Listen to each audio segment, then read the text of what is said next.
దావీదు గారు ఏడుస్తూ ఉంటారు. ఎక్కువగా దేవుణ్ణి ప్రేమిస్తూ దావీదు గారు రాత్రులు అర్ధరాత్రి కూడా మేల్కొని దేవునికి కృతజ్ఞతాస్తుతులు చెల్లిస్తాను అంటుంటారు. ఇవన్నీ కూడా దావీదు గారు దేవుని మీద ప్రేమతో చేసినవి.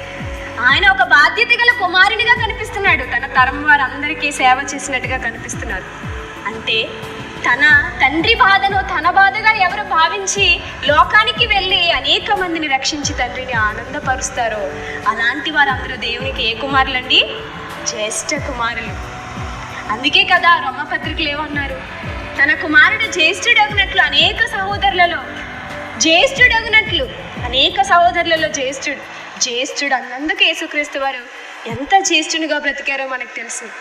మరి మనం కూడా అదే బాధ్యత కలిగి, మనం కూడా అదే భారాన్ని కలిగి తండ్రి నేను మీకున్నాను అనే ధైర్యాన్ని తండ్రికి ఇవ్వగలిగితే తండ్రి నిజంగా మనల్ని జ్యేష్ఠ పుత్రునిగా లేదా జ్యేష్ఠ కుమారులుగా చూస్తాడు. జ్యేష్ఠ కుమారులుగా మనల్ని చూస్తాడు.